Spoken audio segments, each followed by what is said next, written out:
It's the country's fair day today, or as I like to call it, my winning day. See that huge plushie over there? It's about to become mine. Ready, set, and yes! Bullseye!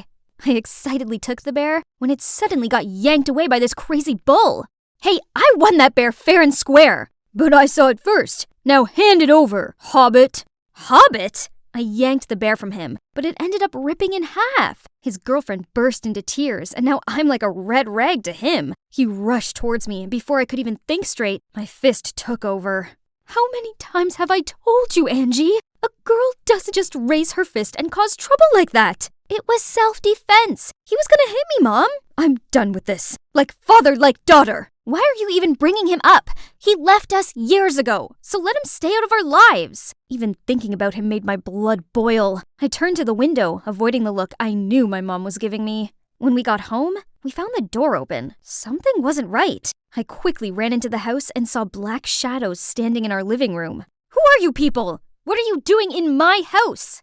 All hail our new leader. The lights suddenly came back on, and I saw them all bow to me? Angelina, I've been looking forward to meeting you. I'm Nick Mason, Mr. Bruno's right-hand man. My dad sent you here? From this day on, you will become our new leader of the X organization, on his behalf. You gotta be kidding me! For so many years, he hasn't cared about whether we live or die, and now he suddenly wants me to take over?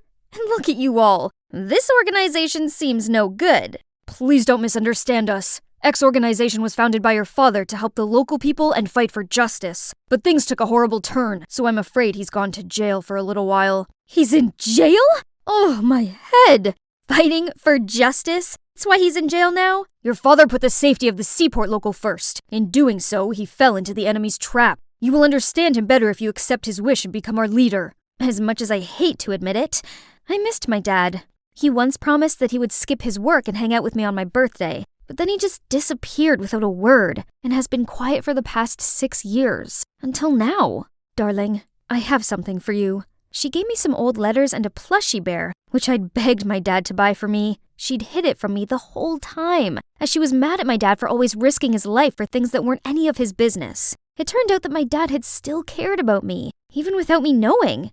Mom, I've made up my mind. I hope you'll support me. So, my mom and I had a long journey to the seaport of the city where my dad's X organization was secretly operating. We walked into the market, then stopped at a large fish shop. How on earth does an organization have their secret base in such a crowded place? The most dangerous place is the safest one. Remember that. I remembered my dad used to say this to me when I was a kid too. This must be his crazy idea. Nick led me into a room at the back of the store and introduced this as the organization's base. So, this is where my dad used to work. And he'd still kept the same old hat all these years? Let's get to work. There's been a lot of theft going on in town lately. Every night, the thieves break into stores and steal everything they can. People are panicking right now, so we need to solve this as soon as possible. Isn't this the police's responsibility? If they were capable, we wouldn't have to get involved. That's why your father maintains this organization. Now you need to settle in a bit. I've arranged your accommodation and enrolled you in a local school. Remember, your identity is top secret. For the next few days, at 5 a.m. every morning, Uncle Nick got me up and took me to the port to tell me more about the thieves. However, he just joined the fish auction the whole morning instead of actually doing anything serious. So, I went somewhere else and pretended to talk to the fishmongers about the burglaries in town. At that moment, a guy in a cap that covered his face bumped into me. Hey dude, nice bracelet, but ever taught to apologize? Hey, take it easy. You're making a scene. Okay. Maybe I should just behave like a normal schoolgirl here.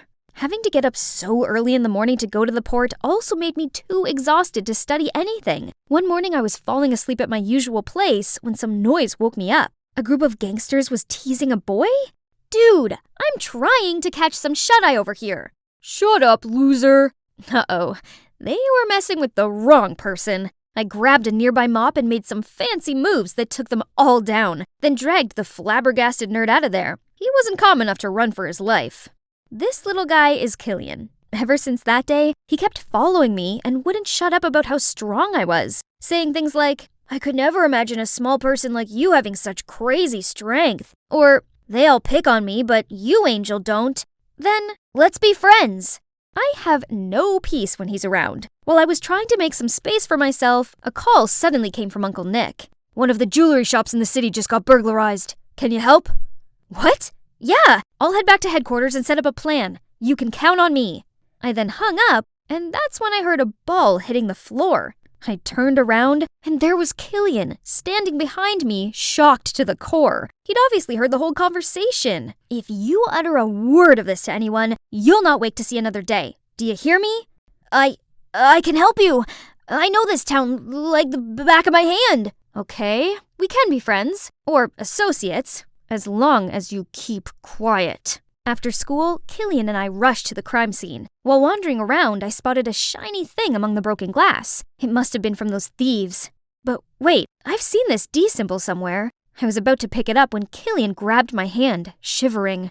Bro, it's her who attacked us back then. That gangster suddenly came at me. I tried to dodge him, but ended up toppling over backwards. Suddenly, a strong arm held me back and shielded me from the punch. Mamma mia! Who's this handsome hunk? I wrapped my arms around him and pulled out my inner damsel in distress. Oh, my hero! These jerks won't leave me alone! Please save me! I'm scared! Mess with my friend one more time and you're dead meat. Get lost! He turned to me, making sure I was okay, then parted way. Through Killian, I found out his name is Frank, a senior at our school, and he's known for his cold and reserved demeanor. Definitely my type of guy. But wait, what about the bracelet? I returned to the broken glass window. The bracelet was nowhere to be found. At school, all students were constantly talking about these recent burglaries. Everyone was worried about who would be the next victim. When will all this nonsense stop? I wonder who their next target will be. Don't you see? The recent victims were all the big shots in town, and the crimes were all on the days the police weren't out patrolling. So then, Graham's jewelry shop and Holden's boutique store could potentially be their next target? That makes sense! Wait, Frank? Now that you're here, I feel so much safer. It'll probably be Holden's because Graham already added a new security system to his shop. Please stop fiddling with your hair like that. Good observation. The police don't patrol the port tonight, so they might make a move. So stay still inside, will you, sweetie? Aww, but his sweetie's still gotta watch Holden's shop and catch the thieves red-handed tonight. An hour had already passed, but nothing had happened. Right at that moment, Nick received a phone call that Graham's shop had just been robbed. The thieves broke the security system and everything had been taken. Nick snapped at me for acting impulsively without having any clear evidence. But this felt so sketchy though. Holden's store was way more vulnerable. It's like they knew we were waiting to ambush them here. A few days later, while I was patrolling around the shopping street, Killian informed me that there was a suspicious masked man sneaking around the pearl shop. I immediately dashed there, right at the moment he was breaking the lock. In the blink of an eye, I kicked him, knocking him to the ground. Angelina! Holy crickets, are you okay? I looked up to see Frank running towards me. The thief immediately rose up, causing me to fall back, then fled the scene right away. Catch the thief, quick! Frank and Killian darted past me and followed the guy. I waited for them at the harbor, but only Killian came back. Sorry, Angelina, but I have to say this. There's something fishy about Frank. I think he's on the thief's side. Oh, come on. Are you jealous of him? How do I know you're not their spy? What do you mean? You've been acting suspicious from the get-go. You wouldn't leave me alone for a sec. And remember how you listened in on my conversation with Nick? And what about when you made me so sure it was Holden's shop that would be the next target, And now you're blaming Frank? You're so wrapped up in that jerk. I saw him purposefully let that thief go. When I was about to catch up to him, Frank suddenly stopped, making me crash into him. Then the thief got away. That can't be. He's always there to help me. I'm the one who's always backing you up, but you only see that fraud as your hero. Ugh, just forget it. Wait, I had no idea who to trust. It was all so confusing. Right at that moment, I got a message from Frank asking me to go to this Meteor camping place, as he had something important to say to me. Okay, it was time to confront him and get the truth. I rushed there as fast as I could, only to find nobody? I looked around and noticed this suspiciously lit-up tent. The tent flap suddenly opened, and a shadow bolted towards me. Hey, calm down, it's me. I opened my eyes to see Frank in front of me. He'd set up this whole place for me? Frank suddenly took my hand and confessed. Angelina, I've fallen head over heels for you. I was wondering, will you be my girlfriend? Together, we could be a power couple. With your X organization and my Darkwalkers clan backing us. How do you know I'm related to X organization? Huh, I've been watching you since that first day you wandered around the fish market with that old Nick. Remember this bracelet? You almost got me that time. You shameless, rotten, stinking skunk! I even trusted you over Killian! Oh, come on. It's not my fault you fell for me and betrayed your best friend. You and I are more alike than you think. It's only fitting that we become a team. Enough! Listen carefully. I'm never going to team up with a dirtbag like you. How did you... Guys, take her! From the tents, Frank's minions came out one by one and surrounded me, then gradually tightened the siege. Let's see who's the boss now. Oh, no, I fell into his trap. Those punks held a rope ready to tie me up, but right at that moment, I heard a car engine approaching. Is that Killian leading Nick and the X organization? He jumped out of the car, ran past the minions and Frank to get to me. Angelina, are you all right? You're not hurt anywhere, are you? I shook my head and felt so touched. He'd come to save me. I thought you were mad at me. I was, a little bit. But I couldn't let you do all this alone, so I went to Uncle Nick. Behind Killian, Uncle Nick and the team had seized all the thieves and their ringleader Frank. Now they'd spill all their dirty secrets in front of the law. It turns out, my dad was about to expose the Darkwalker clan for their evil antics when they framed him for intentionally causing injury and put him behind bars. Since I became the new leader of X, Frank had been trying to seduce me so he could manipulate the organization. Finally, though, my dad was found innocent and released. Mom and I welcomed him home with open arms. I'm so sorry for leaving you behind. I was afraid I would put you in danger. It's all right, Dad.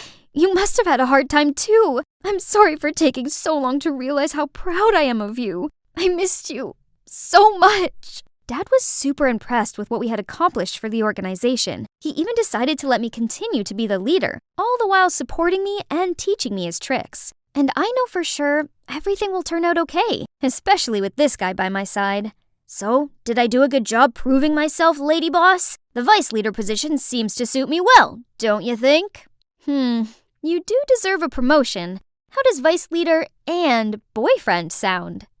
Hey, I'm Sage, but you can call me Witch. That's what all the townspeople call me anyway. My folks run a funeral home called Black Rose, and some superstitious people consider this a bad omen. By some, I mean the entire town. Everything about us is spooky and weird. Want to see our house? It kinda has that monster house vibe and looks like a fort in the middle of this dollhouse neighborhood. I did try making friends with the other kids, but it never worked out.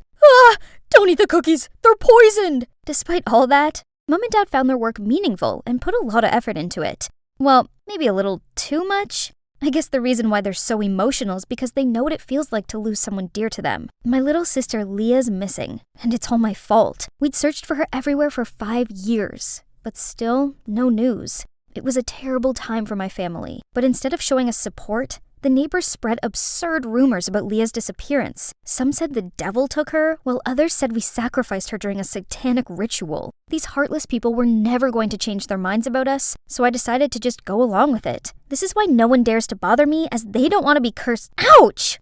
Sorry, miss. We're just trying to catch that bird. Please don't curse us. Jesus, that poor little thing. If you hurt an innocent creature again, I'll turn you into one and see how you like having stones shot at you. Blood drained immediately from their faces as they screamed and bolted. I carefully took the bird out of the bush, then brought it to my forest house. This is my secret hideout deep in the forest. I have my own garden where I plant herbs to heal injured animals. This isn't a wild bird. It even has a name. Must be someone's pet. Okay, Sky, so you like to sneak out, huh? The world out there is dangerous. I should bring you home. I followed the address on Sky's tag and took her there. Guess her owner wouldn't be happy if they thought a witch had cursed her, so it's better not to show myself. No one wants anything to do with a witch. But no matter how annoyed or scared they acted, I just don't care. Having the place to myself has its perks. But then out of the blue, a guy slumped on the chair opposite me. How dare he? I could feel his eyes peeking at me. Another idiot wanting to test his courage. Hey, Sage, right? We're in the same English literature class. But in case you didn't know, I'm Mark. Why should I know your name? Oh, I just wanted to... If you don't want to get diarrhea, sleep paralysis, or skin rashes, don't ever talk to me. Then I turned around to leave, but tripped over something and fell forward. You alright? This is crazy. Who asked him to do that? Then I came home to find an angry crowd in front of my house. Those eerie sounds are keeping us awake at night. What kind of dark magic are you practicing? Your black sorcery made my curling iron overheat and burn my hair. Must be some demonic influence messing around here. Turns out, strange things were happening to every house in the neighborhood. So these superstitious people blamed everything on my family and even wanted to kick us out. We can't move. We have to wait here. For Leah. She's with the devil now. She's obviously not coming back, so go away. Never talk about my sister like that again.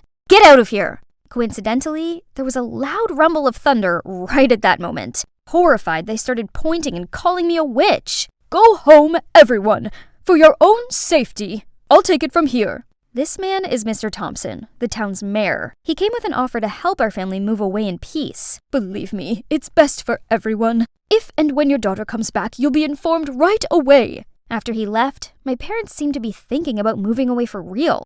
What's gotten into them? We didn't do anything wrong. Why do we have to leave? I'm not going anywhere. My parents might be weak, but I'm not. I'll wait for my sister here. She promised me she'd help me care for those poor creatures. She will be back. Achoo! What was that? It sounds like a guy's sneeze? Who's there? Show yourself. Ugh, you idiot. Come out alone. Both of you. Now.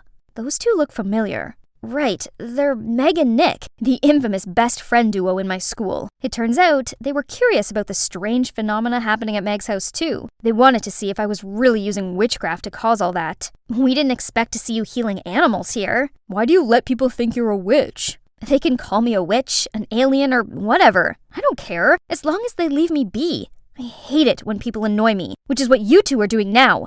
Quit following me and never come here again. But they didn't leave. Instead, Meg told me about a black rose that always appeared at the scene. Of course, it reminds the townsfolk of my family. Nick thought that made no sense. I mean, if it really was us, why would we make it that obvious? Someone's clearly trying to frame us. That's it.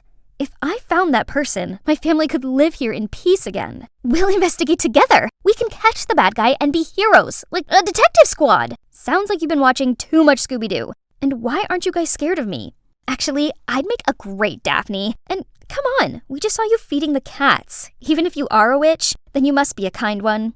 The next day, I was going downstairs when I heard some chattering noise. Are those angry townsfolk back? I was about to scare them away, but I saw my parents warmly welcoming Meg and Nick. This is the first time I'd had friends come over, so my parents were overreacting. I hurriedly pulled my so-called friends out of the house. I guess disturbing me has become a habit to you, huh? We didn't know how else to contact you. Anyway, we'd like to introduce you to an IT expert. He's agreed to help us. Then suddenly, a guy standing behind the black rose bush appeared and said hi to me. Isn't that the guy from the library?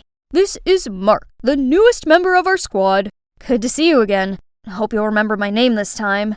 So, this Mark guy was really serious about this. He's now telling Nick how he could get data from all of the cameras in the neighborhood, which sounded like some kind of alien language to me. Look, our tech genius found something. Mark is awesome, right, Sage? I guess?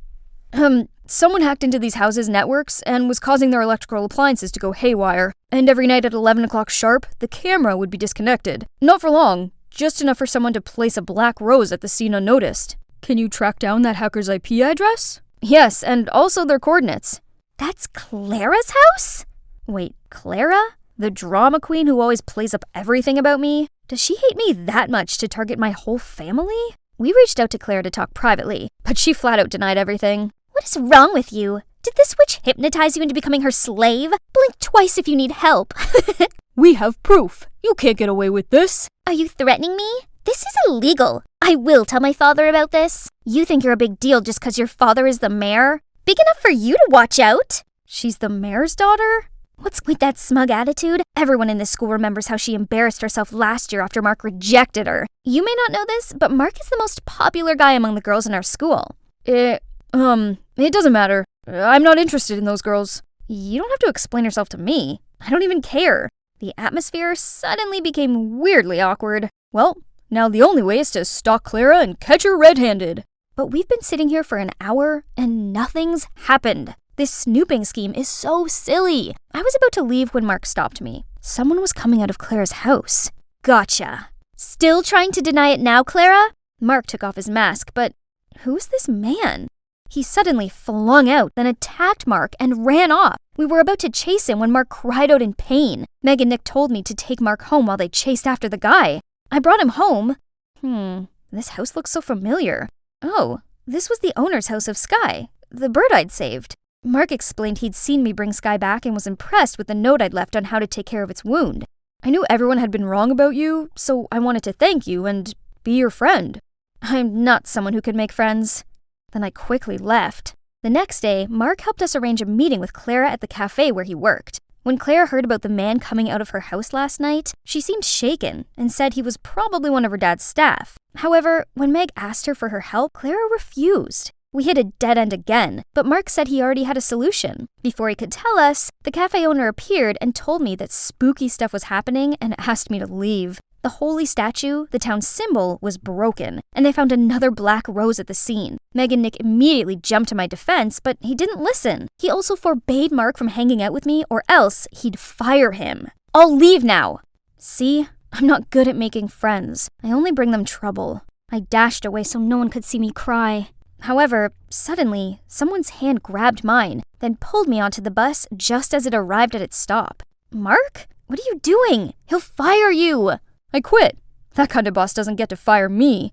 It's all my fault. Don't worry. I have a ton of different jobs. Waiter, dog walker, even babysitter. Anything that makes money. What's the money for? This bus will take you to the answer. We got off at the last stop, an orphanage. So Mark was donating the money he earned to these orphans. Promise me you'll show them your true kind side. At first, I wasn't sure if I could, but then I gradually opened up to these sweet kids. Suddenly, I saw a familiar figure watching other children having fun from afar. Is that Leah? My sister?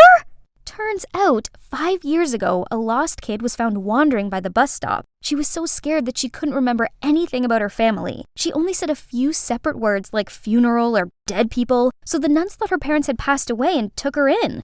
During her time here, she couldn't blend in with other kids.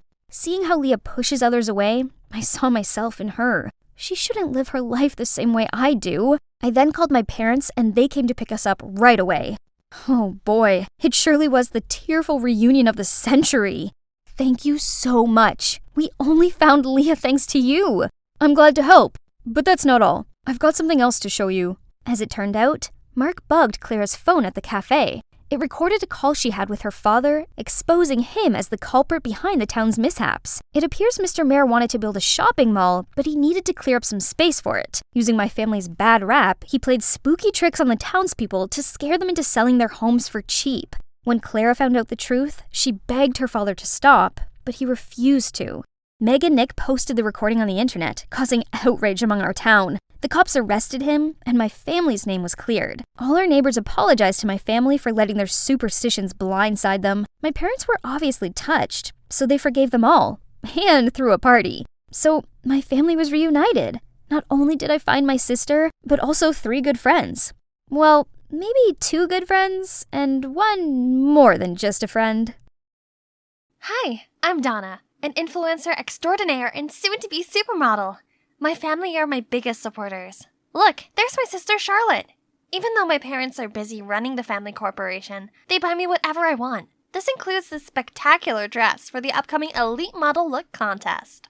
Girls, get ready. We're eating out tonight. Yay! Charlotte just helped Dad secure another business contract, so it's time to celebrate. At the restaurant, Mom, Dad, and Charlotte walked ahead while I showed my 329,587 followers around. My fans even commented that I should compete for Miss USA. Suddenly, someone bumped into me, causing me to drop my phone. Oh no, my live stream's ended, and it's all his fault. Idiot, you ruined my live stream. Now my fans will think I'm rude and unfollow me. Are you walking with your eyes closed? Sorry, I didn't mean to. Let me make it up for you. Donna the Fabulous? Okay, you've just got 1 more follower. What a jinx. He better stay out of my sight. But as soon as I reached our table, I saw his face again. Why is he here? Donna, this is Matthew, our new finance director. Oh, how important. But not as much as live streaming, right?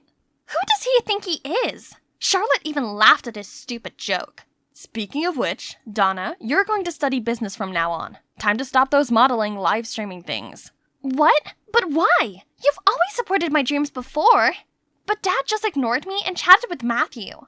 Dad was being so unreasonable. Everything was fine until that Matthew guy showed up. Charlotte comforted me and suggested we attend business classes for me while I prepared for the modeling contest. What a brilliant idea! Oh, I love my amazing quick-witted sister. I then put all of my focus into practicing for the contest. But Matthew kept on disturbing me with his nonsense. He even sent me a picture of wedding rings saying, "Are these okay? Think they'll match us?" I frantically called him to ask him what all the gibberish was about. Hasn't your dad told you yet? We're getting engaged and taking charge of the company together. What on earth is this guy saying? Since when was I expected to marry some guy I barely knew and take over a business I had no interest in? Dad should have some explanation for this. Upon arriving home, I confronted Dad, but he just sighed and said he was planning on telling me himself. But you can't just dictate my career and who I marry. Donna, I only want the best for you. But Dad, Donna didn't even attend her business classes and is still indulging in her nonsense fashion club. How can you expect her to handle the company? Oh no, why is she telling him that? Was she trying to help me? She's right, Dad. I have no interest in business at all. I can't. If that's the case, then you can start as vice president and get some hands-on experience. And you, Charlotte, you'll be Donna's personal assistant and support her. No! This is not how you want it to turn out. Dad used to love us both, but now he didn't even listen. Ugh, yes, Charlotte, my savior. She would surely know what to do. I can't believe it. I've tried so hard to prove myself, only to have everything given to a simple-minded fool like you. Simple-minded? That's what you really think of me? Well, I guess I just gotta take my new position to show her how simple-minded I am then. So the next morning, I dolled up and strutted to the company lobby under a different name, Miss Vice President. Ha! Look at those gawking eyes wishing they could escape from the boring suits. Matthew was there too, and was he laughing? Suddenly, my heel got tangled up in my dress and I tripped over. What a disaster! Matthew offered me his hand and asked if I was okay. Who needs his help? And all the silly chatters? Just wait and see. And by that, I mean now. Matthew introduced me to the company's core members and announced some new strategic goals for the company. ROI, margin, accounts. Geez, what kind of language is he speaking? After what seemed like an eternity, he asked if anyone wanted to add anything. Aha! I, of course, couldn't miss a chance to show my leadership. This office is seriously lacking some colors. Violet blinds would be a good start, and some motivational pictures really help boost productivity. Oh, you mean putting up motivational quotes? Oh, please no. Motivation comes from the all-time fashion greats. You know, Bella Hadid, Tyra Banks, Kendall Jenner. Everyone gawped at me, while Charlotte furiously signaled me to stop. Everyone here is so boring! Alright, I'll stop then. My first day was then followed by tedious meetings and schedules. Everyone was talking gibberish and making me sign a bunch of papers. But every cloud has a silver lining, and for a foodie like me, that's dinner meetings. These people really know how to enjoy life, don't they? But before I could even have my first bite, they all started asking me about proposal this and project that. Fortunately, Matthew was there to save the day. Honestly, he seems pretty good at his job, and he's quite attractive when focused. Oh yeah, work. I gotta contribute my own talents at work too. So, the next day I put the sign on my door, then sat back and watched my favorite fashion show. Ooh, look at those dazzling dresses! One day, I'd be walking the runway in a gown like that, not sitting here surrounded by confusing numbers and papers. Later, when I opened the door, an endless line of people was already waiting for me. Jeez, can't this company with all these brilliant brains function without me? Right then, Charlotte came dragging me away. What happened? Oh gosh, I didn't know that my computer was connected to the meeting room's projector, so everyone had been watching Project Runway with me. Matthew was in the conference room too. Why didn't he fix it? Okay, everyone. We should thank our cute boss for giving us a lot of ideas for our problems. He finished the meeting and let them out, but Charlotte was still standing there fuming at me. Cute? There is nothing cute about it. Don't get any wrong ideas that he likes you. Wait for me, Maddie. What is with that attitude? Oh, right. I've seen the gooey-eyed look she gives Matthew. Does she have feelings for him? Before I could pry further, I was sent to Millen for another stupid meeting. Feeling bored, I watched a fashion show to kill time when someone startled me from my side. I personally think this collection is overrated. Oh, sorry if I scared you. I'm Brian. He then gave me his business card, and wow, he's the CEO of a modeling firm in France. Are you coming to the fashion week too? I wish. I actually came for work. What a pity. There's a modeling contest this week.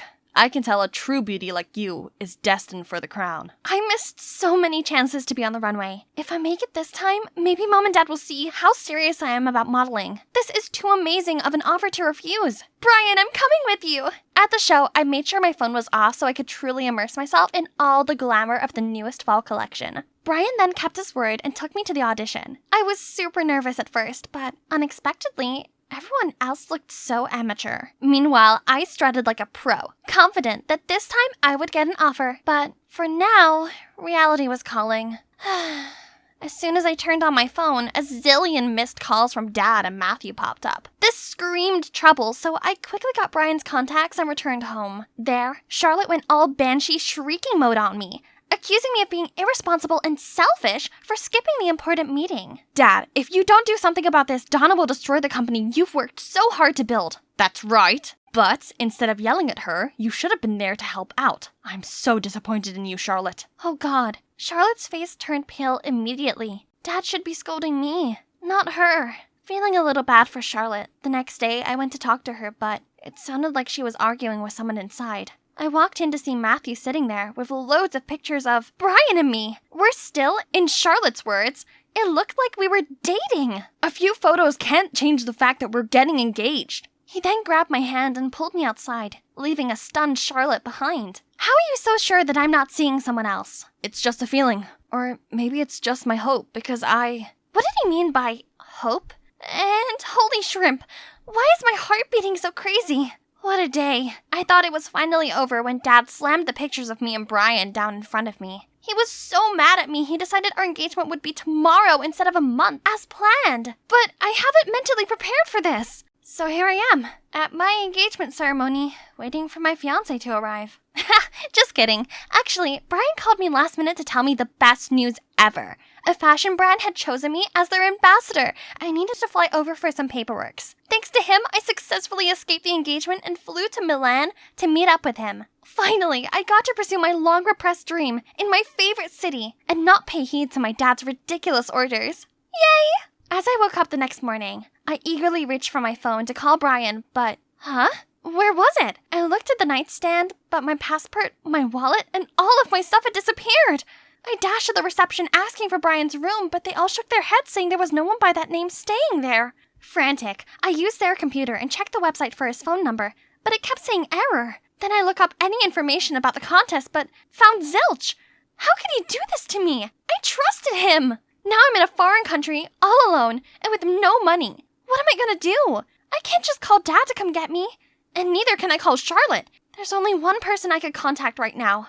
So I called Matthew, and he flew over immediately. We were walking along the Navili Canal to get some dinner before heading back. I thought he would be furious right now because I ran away from our engagement, but he was just quiet the whole time. So, is it okay for you to suddenly come here? I mean, work and stuff, you know? It's alright. You come first. Everything else comes after. That's sweet of him, but I needed to make sure he didn't get the wrong message. I called for your help, but that doesn't mean I want to get engaged. I'm not ready to commit. At first, I wanted this marriage to happen, but now I'm not so sure anymore. Oh my. Did me running away from the engagement upset him that much? As we stepped through the door, I saw Mom, Dad, and Charlotte waiting for us. Charlotte instantly bombarded me with her dolphin frequency yelling, saying how much they worried about me, how irresponsible and terrible I was. You should have won an Oscar for your acting, Charlotte. Unfortunately, your partner played you this time. Acting? And what partner? Turns out Charlotte was the one behind all of this. She hired Brian from the beginning to make me look bad in my parents' eyes. She also made sure my engagement with Matthew didn't go as planned. Everything played out just as she'd wanted, but she didn't think Brian's greed would get the best of him. He called Matthew saying he was holding me for ransom, and during the call, the idiot fraud accidentally brought up Charlotte. We were all too shook to even speak, when Charlotte burst out crying. You're right! It was me all along! She's never done anything useful, yet got everything meant for me! Mom, Dad, if you needed someone to take care of the company and marry Maddie, why her? Why not me? You haven't told them anything this whole time? I was still processing everything when my dad sighed and said, I was going to tell you both when the time felt right, but seeing you pitting against each other like this hurts me so much. Actually, Donna, we're not your biological parents. Turns out, Dad was my parents' private lawyer, and the company belonged to my real parents, not to Dad.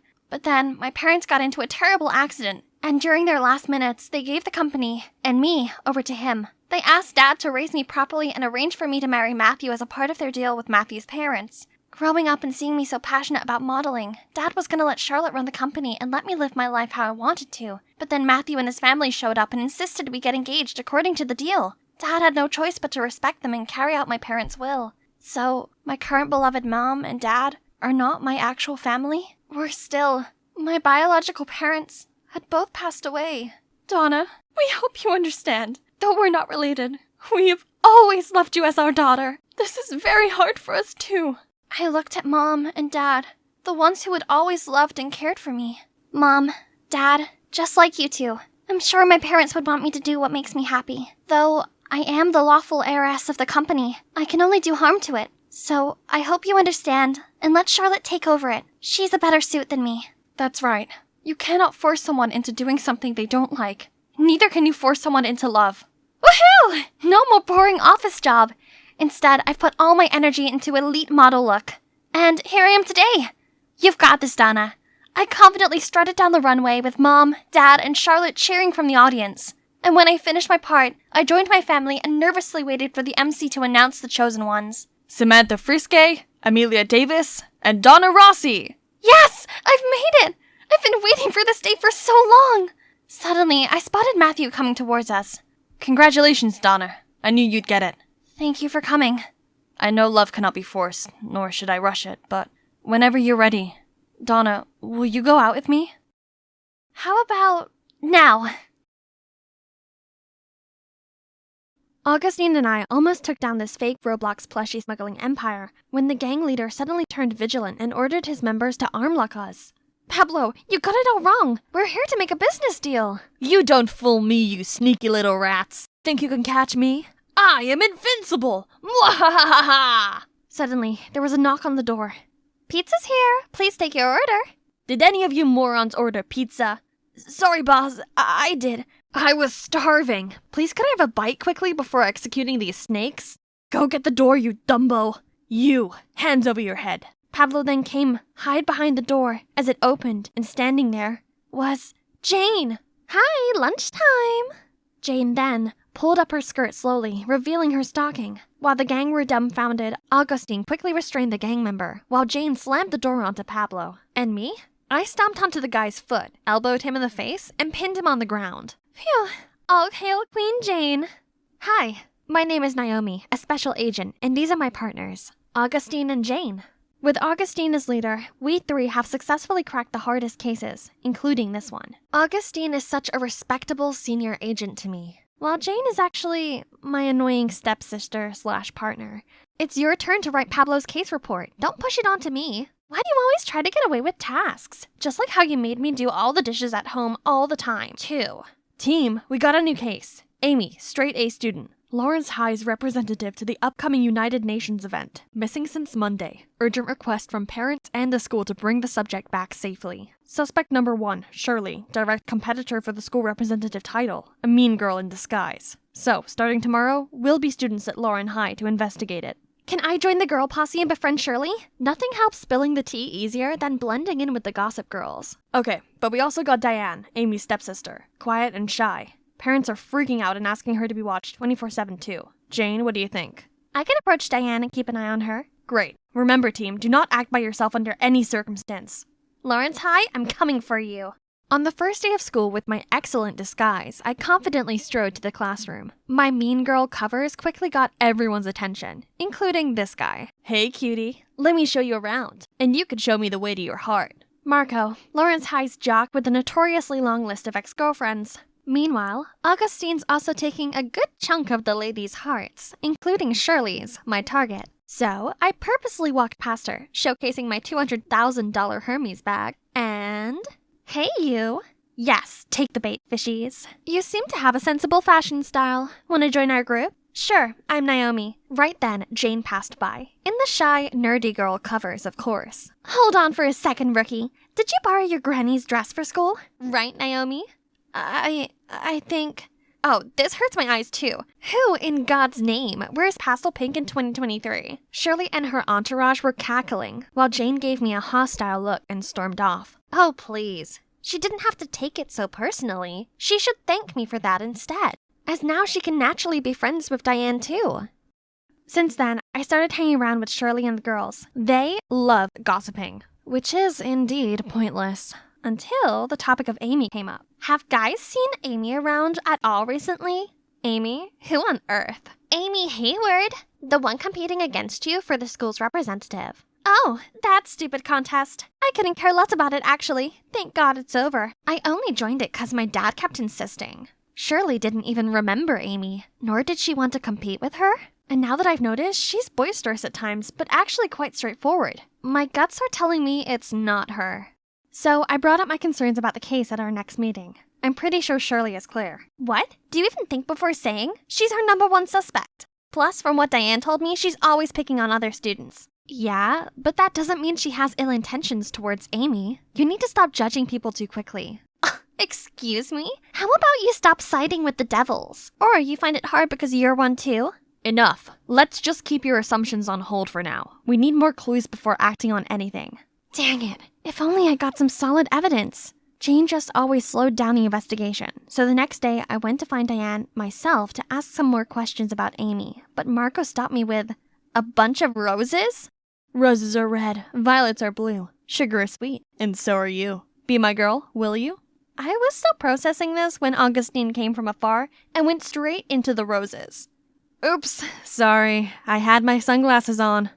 Marco looked like an erupting volcano while Shirley gave an earth-shaking squeal. Eee! Oh, that body and that grace. Oh, great Lord, please spare me. During independent reading, Marco and his army came marching toward Augustine to pick a fight. But Augustine completely ignored Marco, which infuriated him even more. Hey, you!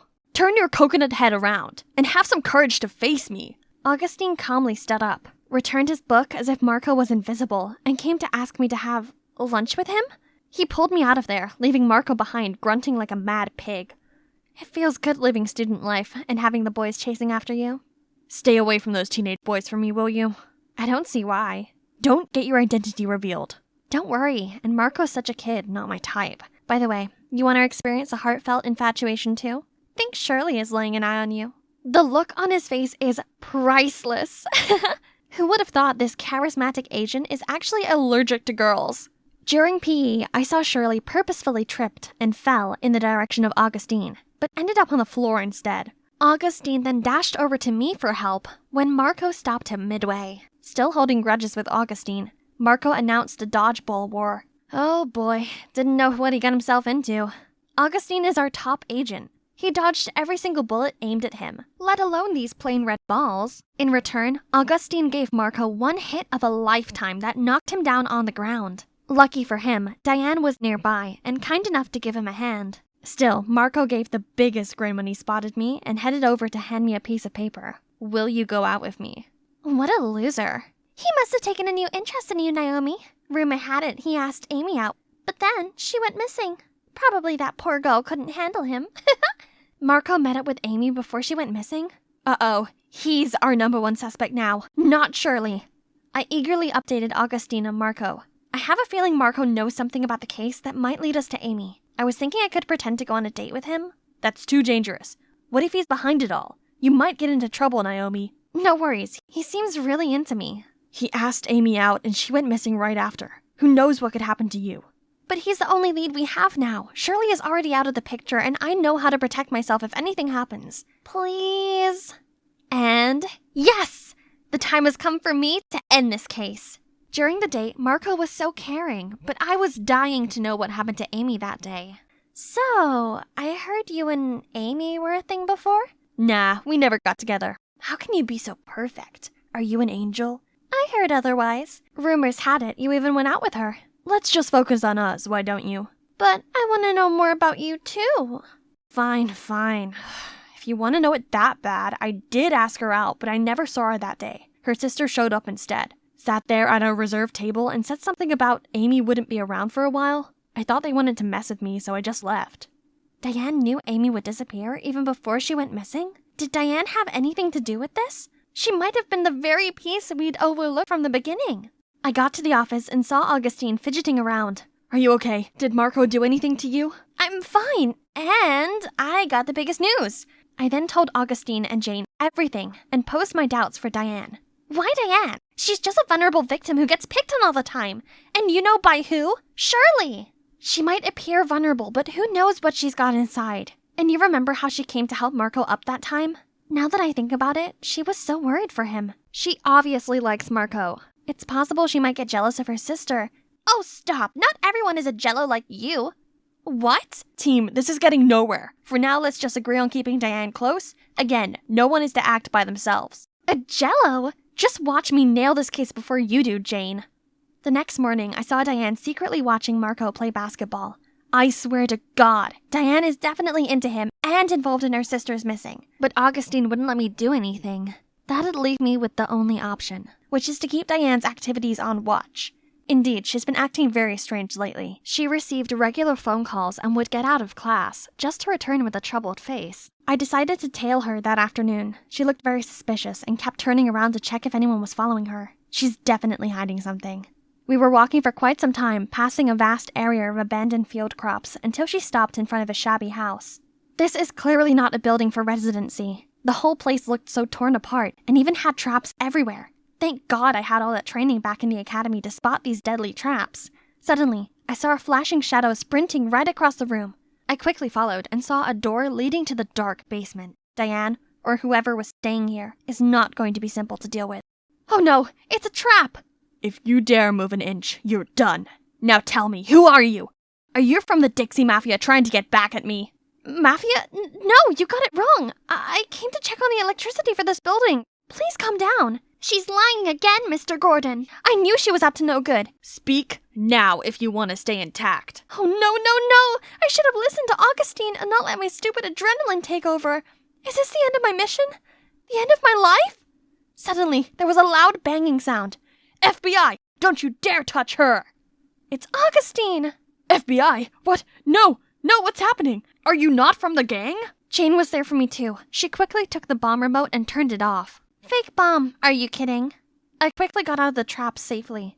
Special Agent Naomi Cooper, where are you hiding Amy? No, you got it all wrong. Mr. Gordon's Amy's biological father. How can he hurt her? I looked at Augustine and Jane, who were as shocked as I was. Mr. Gordon used to work for the gang, but he turned his life around.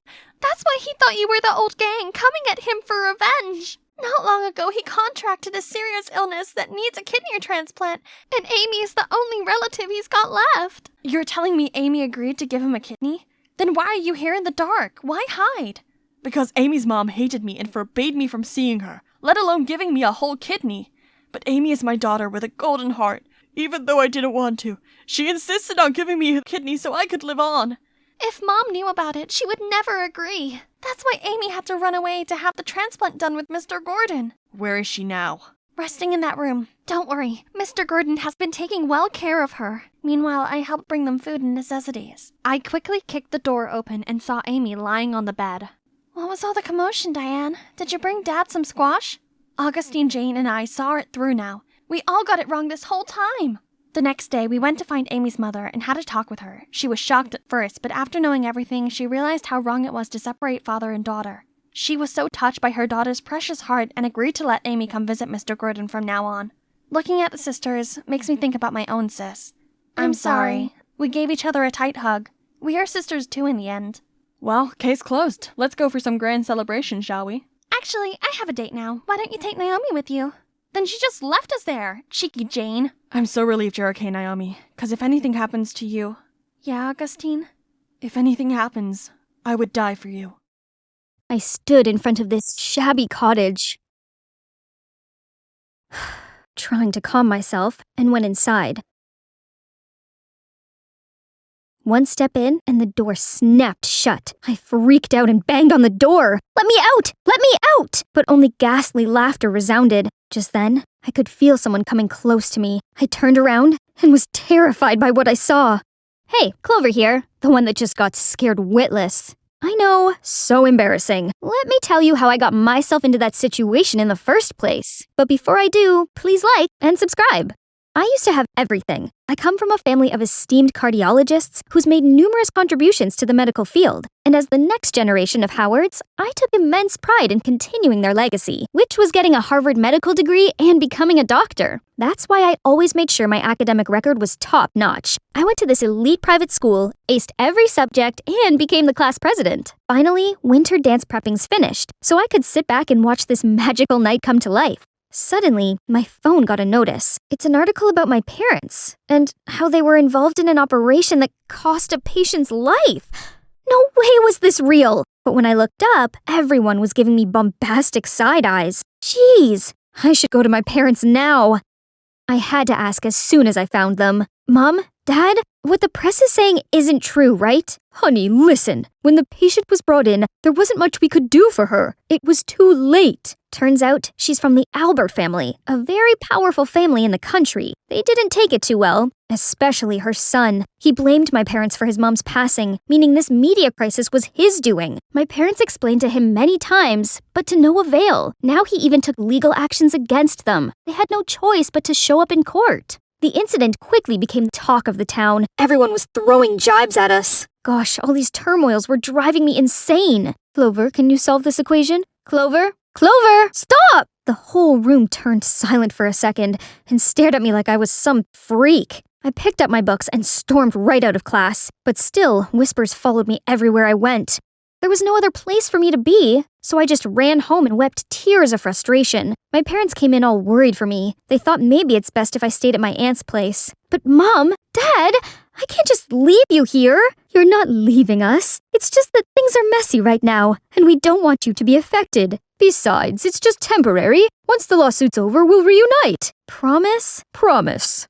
When I arrived at my aunt's house, she seemed annoyed. Your room's in the attic. You're just here temporarily, so do not make any fuss. It's bad enough your parents got slapped with a lawsuit. Just then, I got a text. Mom's checking in on me. I shouldn't worry her, right? But honestly, I'm not sure how I'd survive this place. First day of school, I had to ride this pile of junk here. Cycling alone made me sweat like a dog. Just then, a boy passed by and yelled at me. Hey, you got a fat side! Excuse me? I said you got a flat tire. Oh, that explains a lot. He helped me fix it. A few minutes later, the bike was good to go. The guy's Percy. He went to the same school as me, and today was also his first day. So, we arrived at school together. As soon as we entered the hallway, everyone stared at us. Suddenly, two girls came dragging me aside. Who are you? Why are you with Percy? You're not his girlfriend, right? Jeez, I met him 10 minutes ago. I don't even know who he is. OMG, you live under a rock or something? He's Percy Albert, the sole heir of the powerful Albert family. That name. Could it be a coincidence? The son that insisted on suing my parents went to the same school as me? Hold on, Clover. This could be your chance to manipulate him into withdrawing the lawsuit. And boom! Things could go back the way they were. Let's see. I could make him fall for me. People would do anything for love, right? Lucky me, Percy and I were in the same biology class where we worked in pairs. The two girls from before, Holly and Jody, started fighting to be his lab partner. Meanwhile, he straight up asked me. Well, not a finger lifted and the prey was already in my trap. That night, I went on his social media account and found out he often golfed at Rolling Greens. I could be a caddy, just had to apply for the position. I got accepted in no time and quickly got used to the job. Oh, and I just happened to go through Percy's golfing schedule and totally did not plan this chance encounter. I parked the golf cart ready to seduce my Ken doll, but somehow standing in front of me was Holly and Jody. What took you so long? Do you know how hot it gets? At least I still got a chance with him on the field, but as soon as these blondies caught sight of Percy, they flew towards him like moths to a flame. So I was left to carry these human-sized bags. Ew, she's stinking with sweat. Social distance, please. Stop, you're being mean. Clover, let me help you with that. Thanks. You came to my rescue again. No worries. Say, I didn't know you worked here. Yeah, I'm pretty good at golf. By the way, for your 50-yard shot, you might want to use this club. Center yourself and give it a good backswing. Percy took my advice and caught a strike. Already? Hey, how would you like to be my personal caddy? I don't know. Come on, help a guy out. Okay, on one condition. When the time's right, I'll use this card. When exactly? I'm so intrigued right now. You just wait. From then on, we always stick together golfing and hiding from Holly and Jody. Hey, are you free this Saturday? Since you helped me out and everything, I, want to repay you. Yes, my plan worked. I was so happy I could jump up and scream. But that only happened inside my head. I still gotta play it cool, only if it's a date. Saturday came and we took a trolley downtown to watch the streets in the fall. Look at how pretty the golden leaves are. We then stopped at this carnival, and I gotta admit, Percy seemed genuinely sweet. He protected me from the rushing crowd, held my hand when I was petrified on the Ferris wheel. His caring gestures had my heart racing a bit, and also wondered, how could this guy resent my parents that much? As the last ray of sunlight disappeared, the carnival lit up, and Percy's eyes suddenly looked so dreamy. Snap out of it, Clover! You're supposed to make him fall for you, not the other way around. The ride ended, and I immediately went to get some refreshments to calm myself down. But holy cow, I couldn't find my wallet anywhere. What do I do? Excuse me, I'll pay for her. How much is it? Thank you so much. I owe you big time. No worries. Please, at least give me your contact. I'll pay you back. Is that your way of asking me out? No, well, if your boyfriend doesn't mind, give me your hand. Meet me at Caribou's coffee shop, 8 a.m. Sunday. Your treat. After the date, I was sure Percy had feelings for me. I just needed to make him say it. Then I spotted Dumb and Dumber sneaking around my locker. They're trying to fake a note from Percy to me. Tell her to meet Percy at the haunted house in the woods. Then we'll trap her inside. Lame pranks. But I suppose I can go along with them and get Percy all worked up. Nice! And of course, gotta let Percy know where I was heading. I know this was a stupid prank, but the eerie vibe still gave me the creep. I stood in front of this shabby cottage, trying to calm myself, and went inside. One step in, and the door snapped shut. I freaked out, banged on the door. Let me out! Let me out! But no use. Only the sound of ghastly laughter resounded. Just then, I could sense someone coming closer to me. I turned around, so terrified. Blood drained from my face. Oh my ghost! Stop shrieking, stupid child. I'm not a ghost yet. He's a real person? Clover, don't worry. It's just my grandpa. Grandpa? What's your grandpa doing here? This is my house. So this used to be his granddad's house when he was young. Since Percy's mom passed away, Grandpa's health deteriorated. No one in the family cared about him except Percy, as they were all deep in sorrow and hatred. Percy mourned for his mom too, but had to stay strong for his grandpa. So he brought him back to this peaceful house, hoping Grandpa would feel better. At that moment, I felt bad for what happened to Percy and his family. Losing their loved one must have been so painful. I suddenly understood his motive now, and he badly needed this hug. Clover, I think I'm in love with you. I gushed over his words. Looking in his eyes, I knew it was real, and what I felt for him was also genuine. We could work this out, right? I'd tell him the truth and my side of the story. He'd understand. Percy, But one phone call from Mom changed everything. Honey, we lost the case. Their son has taken everything away from us. Our property, our legacy. Your dad was so distressed, he almost had a heart attack.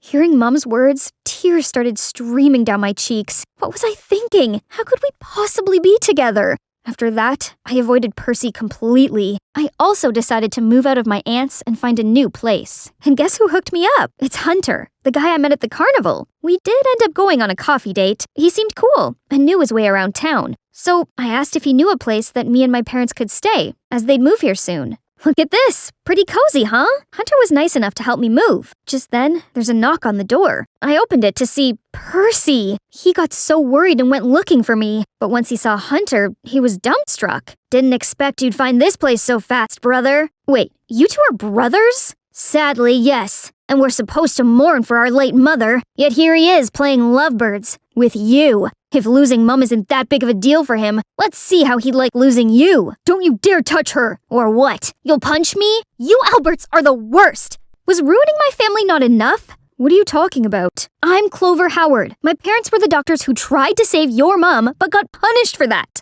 I was so stupid to think I could convince you to drop the lawsuit. My family's in shambles now. Happy? I didn't know. Get out! Never come near me again! Percy had to haul off with a regretful look.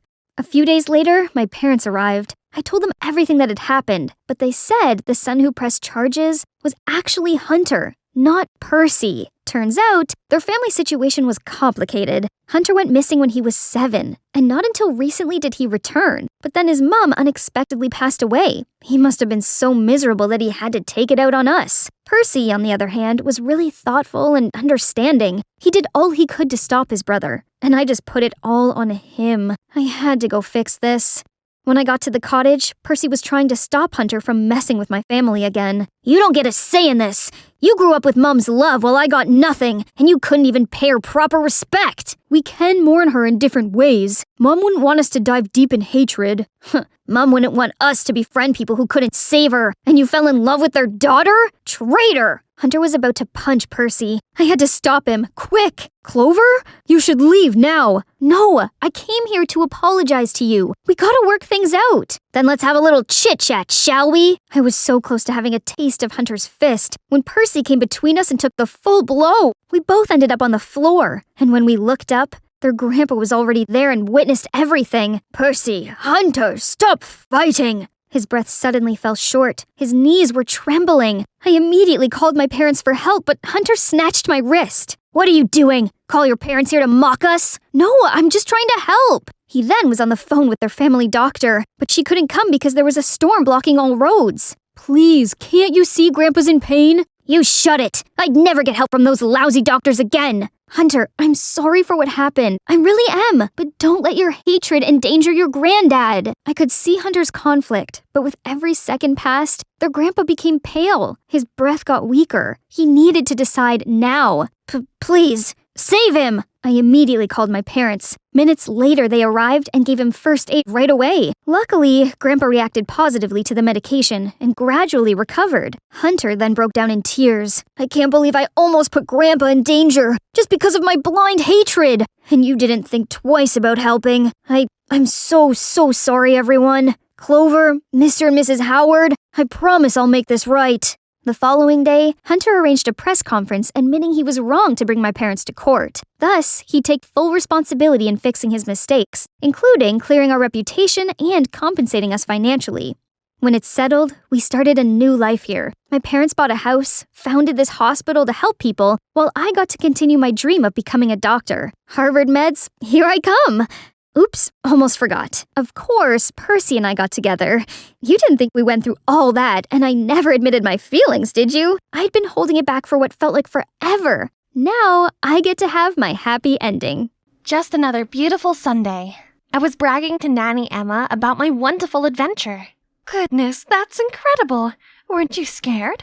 Of course not. Dad taught me. Why are you still here, Amy? Get ready for your piano lesson. Oh, it's Mom. Again. She rushed in, snatched the phone out of my hand, said, "Go now or I'll delete all these videos." "Okay, just delete them. Nothing you do could ever make me care more about those noise-making logs." Then I left to my room. Always ballet and piano and violin. What kind of mother forces her kid to do things they don't like? Ugh, I won't back down this time. I have my videos all backed up online anyway. She can't control me. What? Huh? What else? I turn around to see Mom drop to her knees. No, it can't be. Just this morning, my husband was still... Dad had suffered a stroke on a trip to survey a gem mine, and they couldn't reach the hospital in time to save him. How could that be? He's not only my dad, he's my bestest friend. I bet the news is just as hard to deal with for my sister Brianna, as she was always the one who went on business expeditions with him. He's the best dad we could ever ask for. But he's gone, and it felt like Emma and Brianna were the only people who really loved me now. Just last week, Dad was sitting here, next to me. Darling, it's not good for you to just sit home and wallow. Why don't you get out of here for a few days? And go where? Next week, your sister is going on a trip to a new mine. You can tag along. I'm sure she'd enjoy the company. I don't know. I don't like business trips. I'll bet you can make time for some adventures while you're there. There's bound to be hiking and things you like to do. Since when does Mom support any of my hobbies? She really must not want me around, huh? If that's what she wants. Okay then, sure. We were already running late for our flight when Brianna realized she had forgotten her passport. I offered to stay with her, but she insisted that at least one of us should make the flight. She assured me she'd be back in time for the next flight and we'd see each other soon, so I hugged her goodbye and headed toward the gate. While waiting for Brianna to arrive, I've already booked myself a skydiving session, as recommended by the hotel's receptionist. This thing is right up my alley, but the weather doesn't look too good. Are you sure this is normal? 100%. That's what makes it special here. People come from all over just for these wins. This is what you call extreme sports, isn't it? Yeah, right. Bring it on. So on the count of 3, I was free-falling. It was an unrivaled exhilaration, the ultimate thrill, until I deployed my parachute. Instead of gently floating to the ground, I was carried away by gust after gust of wind. Then I blacked out. I slowly opened my eyes. What has happened? Am I in heaven now? I look around to see nothing but a beach, framed by a dense forest. This place was clearly deserted. Maybe not so deserted. There I saw a group of tribal people, dressed in strange clothes, wielding spears. I tried to move closer to get a better look, but game over. They all turned to my direction. I ducked down immediately, but their footsteps grew louder. I held my breath, wishing for a miracle. Oh no, this is definitely my end. But unexpectedly, the hand pushed me down further into the bushes, as if they were trying to hide me. I looked up and saw it was a man talking to the other in a native language. The talking stopped. Seemed like the rest had left. Thank you so much, handsome mister. Sorry for bothering you. I'm gonna get going now. I may have let you off, but the others won't. These people are aggressive and will attack any intruder. Oh, he can speak English? Nice! I'm safe now! As I followed him through the forest, he stayed quiet, but I couldn't help brimming with questions. Where did you come from? Why are you here? You're not a local, right? Are you a scientist? Can you at least tell me your name? Silas. Okay, Silas. May I borrow your phone to call my sister? She'll pick me right up. Do you think I'd be here if I had a phone? I also got here by an accident a couple of years ago. Living like one of them is the only way to survive around here. At least until someone comes to save us. No, that can't be. It wasn't a deserted island, but I was certainly deserted on it. We arrived at a cave on the other side of the island where, according to Silas, the locals never roam around. You'll be safe here. I'll be right back. I didn't need him to take care of me. He may have stayed here for years, but I won't. I'll escape. It wouldn't be so hard to build a raft, right? So I gathered some logs. You hungry? Silas came back and threw something wrapped in leaves. Ah! Get these gross bugs away from me! I would rather starve. These are a delicacy. You have no taste. Stay here. Don't do anything stupid. It's getting dark, so I had no choice but to go to sleep hungry in the stuffy, mucky cave. There's dirty moss and bugs everywhere. Ew! At the break of dawn, I couldn't stand it any longer. I got up to continue working on my raft. Ta-da! Easy peasy. Now goodbye, stupid island! But no! My beautiful raft crumbled and sank as soon as it touched the water. Feeling defeated, I laid on the sand in frustration. Suddenly, I heard a whistle. Silas? How am I supposed to get up there? Am I his pet or something? What gives? Making me walk all the way up here? Mind you, I haven't eaten in a day. Then let's go get breakfast. But get changed first. He then took me to a river and showed me how to catch fishes. What do you mean I'm supposed to get my breakfast with this stick? Watch and learn, princess. Then Silas jabbed the spear into the water again and again until it's full of fishes. Okay, wanna challenge me? Psst, that's easy. Only, it's not. It's like the fishes could read my mind. It's been like half an hour and still nothing. There's plenty of fish in the sea, but somehow you can't catch any. Don't expect anything from my batch. Whatever, I'm not hungry. I don't need him. My sister will surely come and get me out of here on our private chopper soon. But Silas was really rubbing it in, grilling fish in front of me until the delicious smell filled my nose. But no way I'd give in to this. This is your best bet. Unless you want to try grilled rat or cicada or... Fine, gimme. When we first met, I thought you were cute. But after seeing this... Ugh, this smug Tarzan. Full now? Then it's time for work. Work? So you're only keeping me around to be your slave? Do you want to keep living in that cave? You shouldn't steal the bugs home like that. We continued to walk deeper into the jungle until we reached this huge tree. We should build you a shelter up there. You'll be safe from the wildlife, and the natives don't go to this area. Does it need to be up so high? If they are that dangerous, how come you survive here this long? Are you playing me? I got really lucky. I was swept away by a storm while sailing alone. And when I washed up here, the natives were so ready to, send me to God. But thankfully, the chief's daughter, Nora, desperately begged her father to let me live. And for some reason, he did. That wouldn't happen to just anyone. Oh, this Nora girl must have been caught in some love at first sight. That's why you stayed here all this time. So romantic. Stop wasting time. Let's get to work. Building a shelter proved to be more difficult than expected. And Silas proved to be quite bossy. Hand me the big branch. Bigger. Amy, rattan rope. Give me another knife. Just wait a second. Let me catch my breath. You were so determined a few minutes ago. Go take a break. I want to finish this before sunset. I sat there, watching Silas work as the afternoon turned to dusk. And I must have dozed off for a while, as when I woke up, the treehouse was done. To be honest, it was better than what I expected from him. But where is he? I looked around, but the only thing I found was his scribbles on the ground. Stay here. I was glad to have my own shelter, but there was nothing to do to pass the time. Suddenly, there was a sound. Must be coming from the tribe. I followed the direction of the sound, hoping not to get lost. But soon enough, I found a clearing where a group of the natives were gathered around a huge bonfire. They were chanting something. Others were dancing, others cheered. It looked like they were having fun, which hit me with a wave of homesickness. For a moment, I was so lost in their celebration that I forgot I was being stealthy. Uh-oh, not again! I could have tried to run, but I froze. Thankfully, Silas stepped forward, telling the others to stay. As he approached, we made eye contact briefly before he signaled people that the coast was clear, then gave me a quick wink before returning to the fire. Shortly after I returned home, Silas did too. Are you trying to get yourself killed? I'm not kidding when I say it will be very bad if they find out about you. I'm sorry. I'm just scared and lonely. I'm all by myself and my family must be looking for me everywhere. To my surprise, Silas came over to comfort me. Everything's gonna be alright. I got you. Who? Where? How are you here? She clearly didn't know much English, but her weapon pointed at me was enough to know that she was angry. Silas immediately ran over to calm her down. I didn't know what they were saying, but she left, though not before giving me one last dirty look. Turned out it was Nora. Oh, what a relief! An acquaintance! Why didn't you tell me earlier? Don't celebrate too soon. Nora insisted you leave immediately. Oh, she knows how? Then I don't have much of a choice whether I stay or leave here, do I? Don't worry. I'll take care of Nora.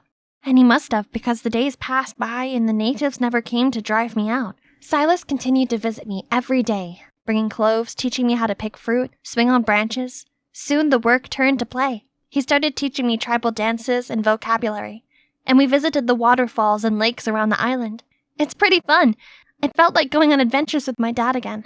Confident in my knowledge of the island, I started to venture out on my own.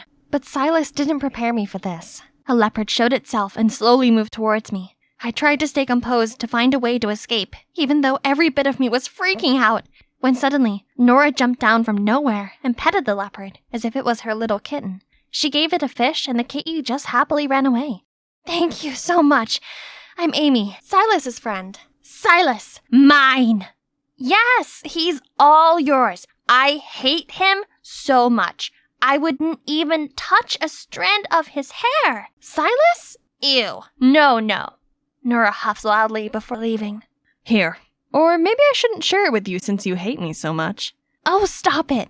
My life was on the line. It was not time to confess my feelings. Oops, what did I just say? I continued to stutter, making lame excuses. You're not even listening to me, are you? You haven't heard a thing I've said. Huh? What did you say? He grinned and left without another word. I couldn't stop smiling at the silly bracelet. The island isn't really that bad. I have the freedom I've always wanted. I wake up with the sunrise and have things like this. This really is the life. One day, the sun had already set and Silas still hadn't come over. I was starting to worry when he arrived with, Nora? Silas said she wanted to bring me some clothes. I was relieved that she finally wanted to make peace, but her expression confused me. When I thanked her, she didn't say a thing or even smile. We sat around the fire. Silas and I talked about one thing after another. Oops, we might have forgotten about Nora. But the language barrier really is a big deal, you know. And so she just sat there sulking. Suddenly, she stood up, causing hot coal to splatter all over me. Silas hastily helped me clean my hands as Nora stormed off. Is she okay? Maybe you should go follow her. but Silas reassured me she'd be fine and went to find aloe vera sap for my burns. I think she misinterprets our relationship. Does she? 'Cause I too thought there was something going on. I was too surprised, but managed to gather myself enough to reply clumsily, "Says who? I don't think you've formally courted me, sir." Tomorrow will be our first date then. In the mushroom forest. What do you say? I was glad Silas had saved this place for a date, because everything about it was curious and beautiful. Before long, I had wandered far ahead of Silas. I knew I had gone too far, but something drew me deeper into the forest. I walked along this cave, as I thought I saw a ray of light at the end. And there really was! The cave was not a dead end, but it was just covered by vines. And, oh my god, this is like a whole nother paradise that hasn't been discovered. And there was wreckage of an old helicopter. I immediately called Silas over, and he seemed to not have any idea about this either. We explored the helicopter the whole morning, but it was nothing except a rusted hunk of junk. We were about to leave when Silas hit a button, and the radio came to life. We had found our new hobby. Since then, we went there every day, listening to music and pre-recorded content on the stereo. But eventually, we somehow got a faint radio signal, and for the first time, we had some connection to the outside world. I normally didn't care so much for news, but my interest was piqued by a familiar-sounding story. Right after the death of the biggest name in the gem industry, his wife was kicked out of the house. Any relations to the missing of the youngest daughter? Who will be the winner of the fight for his inheritance? Was this real? Were they talking about my family on the radio? Why would my mother leave? I then recalled my mother's strange behavior before I left. She, for the first time, encouraged me to go on an adventure, and I somehow ended up here. Was it even a coincidence? Oh no, how could a mother do this to her own daughter? Calm down. I believe there's more to this. Don't jump to conclusion yet. Personally, I don't think tigers eat their young. Maybe, maybe not.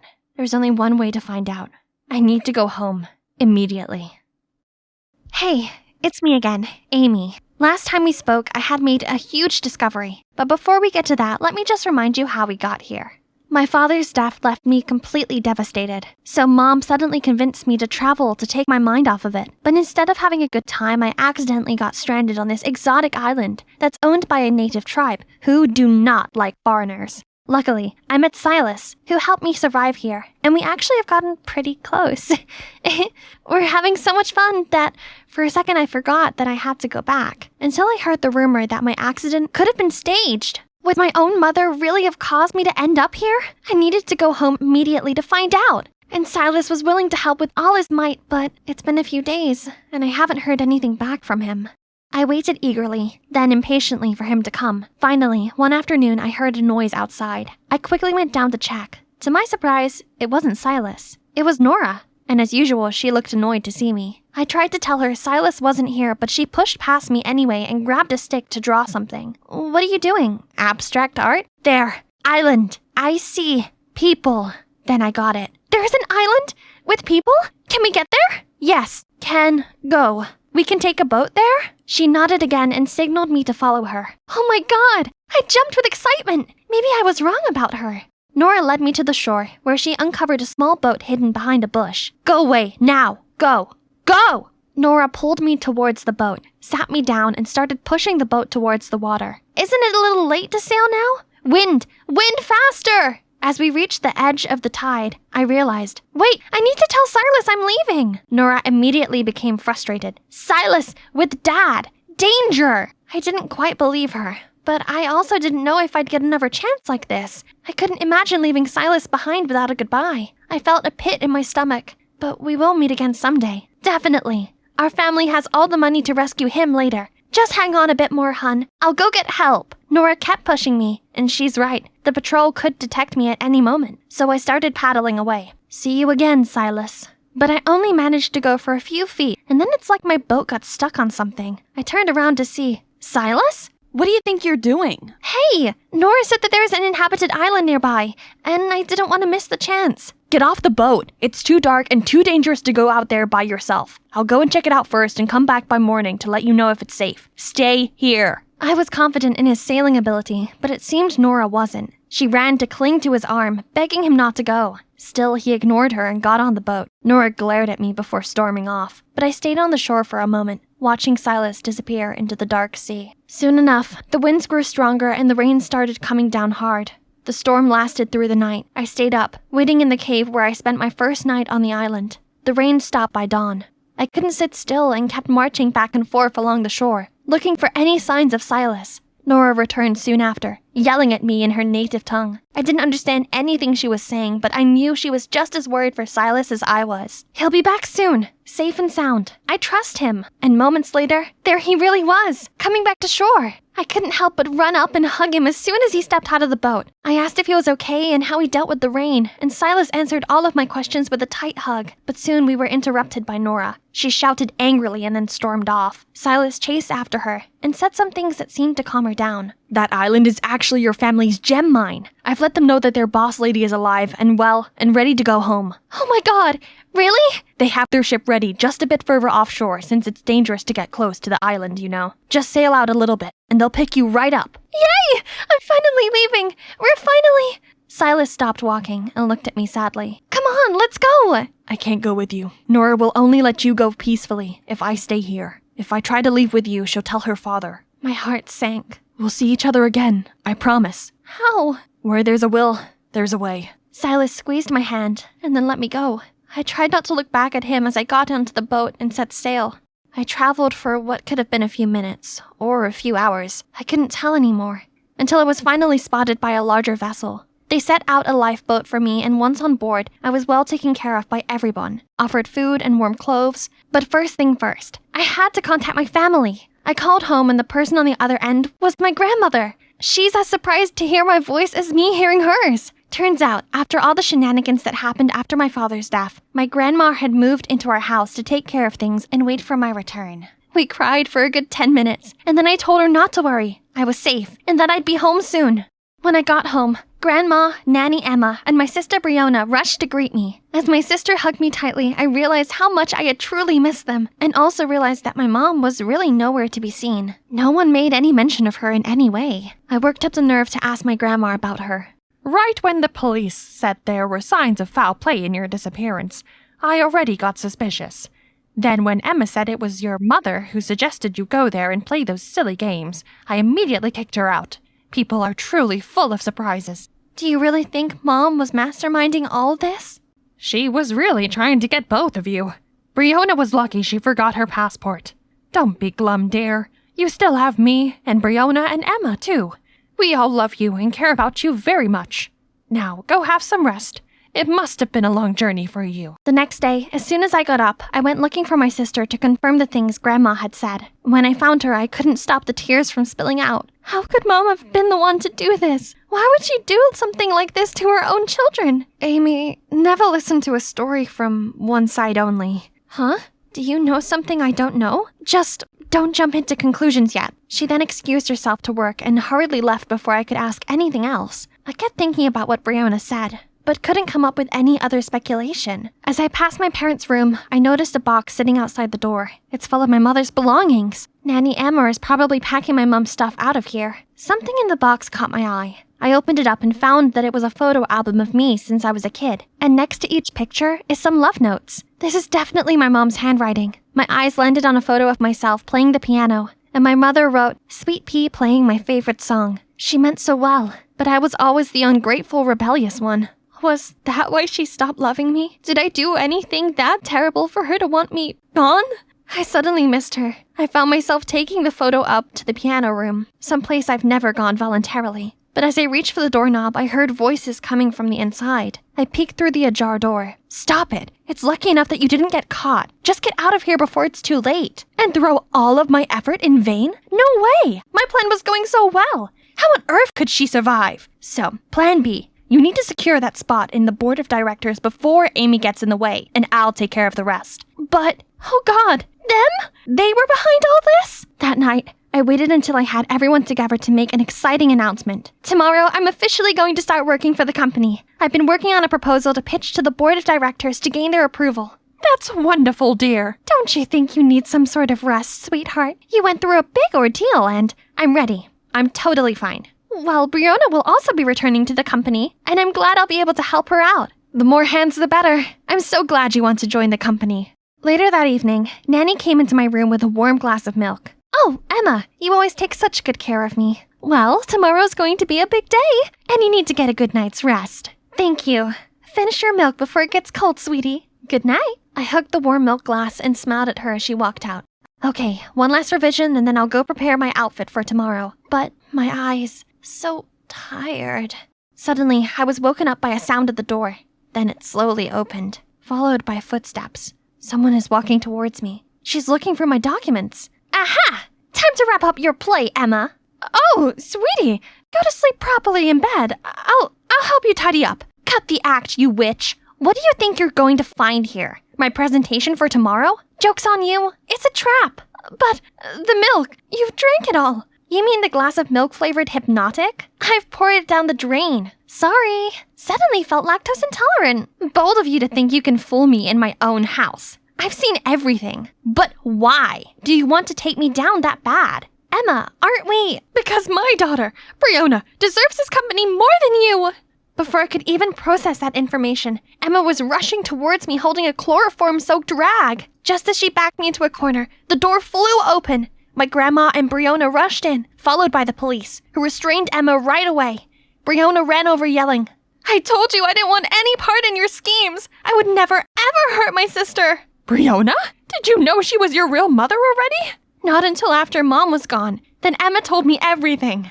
Sensing my confusion, Brianna explained that Emma had a fling with our father many years ago, but he wouldn't marry her because of her lesser status.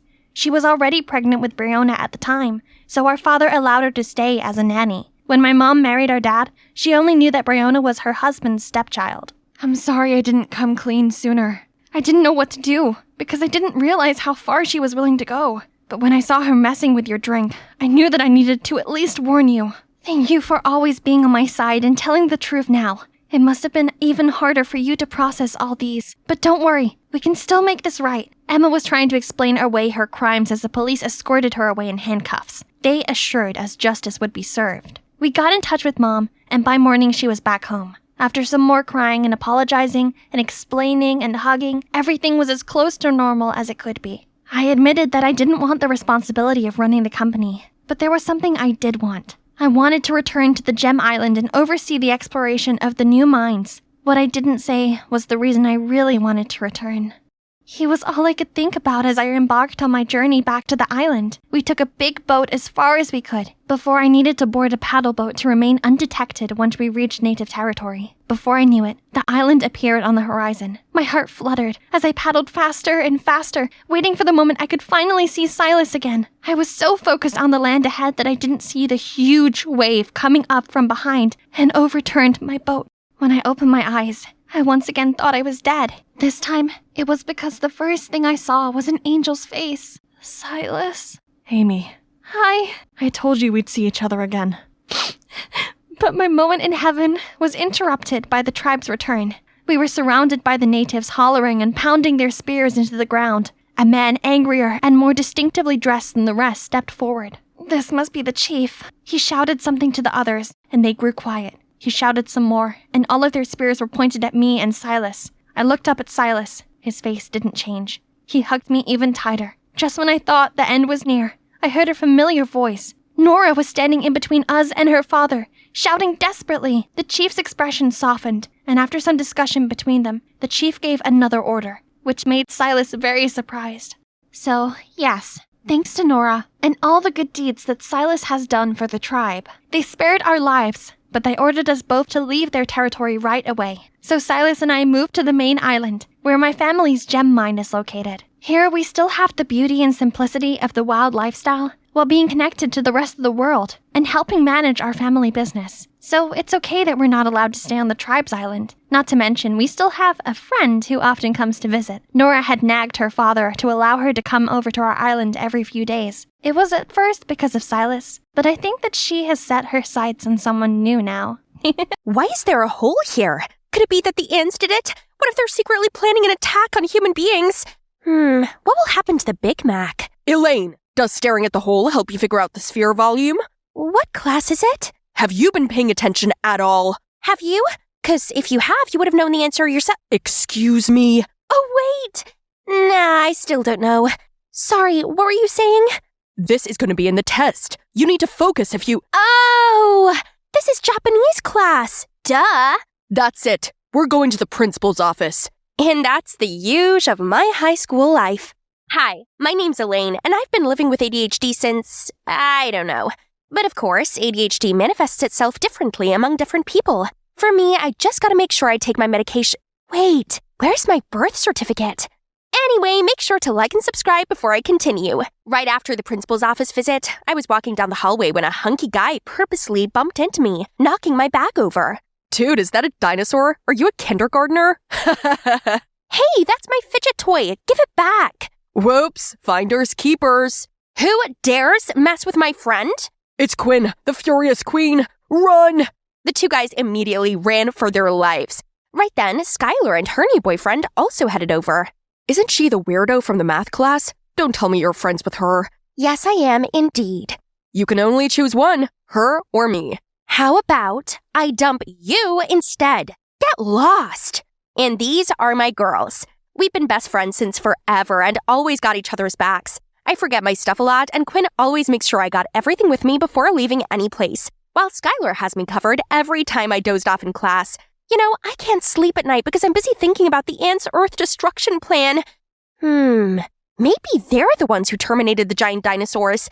Wait, where was I? I don't know. Rewind the video yourself. Valentine's Day soon arrived.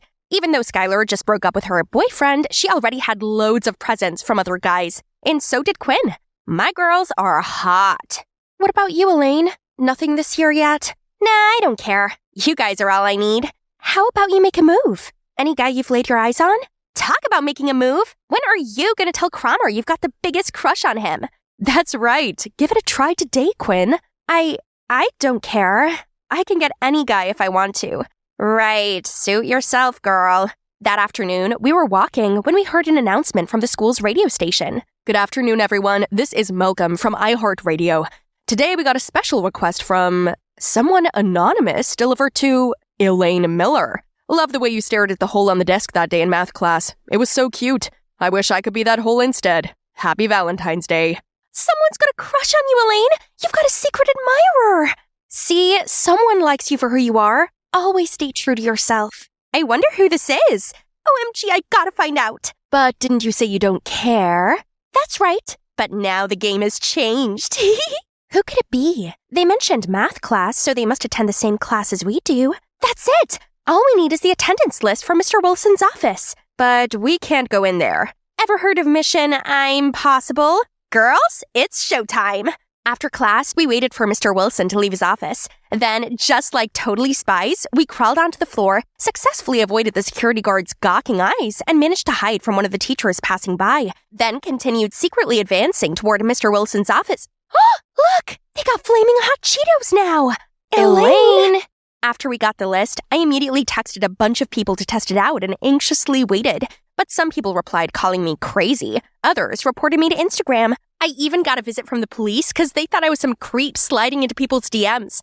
Once they left, I immediately FaceTimed the girls. From the list, there's still Malcolm you haven't texted. Isn't he working at the radio station with you, Skylar?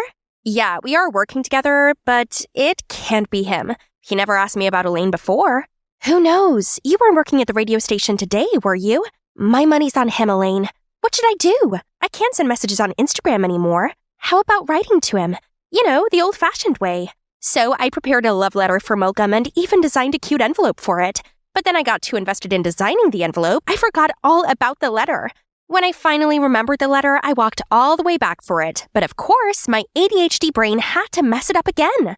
Not until the day when Quinn and Skylar came over and I couldn't find my doctor's envelope anywhere did I realize I'd sent Malcolm my ADHD prescription instead of the letter. We immediately flew to Malcolm's house just as the mailman dropped off the prescription envelope out front. Seeing Malcolm walking out, I frantically ran to the other side of the street and started doing the craziest dance to get Malcolm's attention. Suddenly, I tripped and fell flat on my face. Malcolm rushed to help me up and got me inside his house. We chatted a bit as Malcolm worked on my arm. Elaine, right? We share a few classes together. We do? Yeah, you always sit near Quinn and Skylar, right?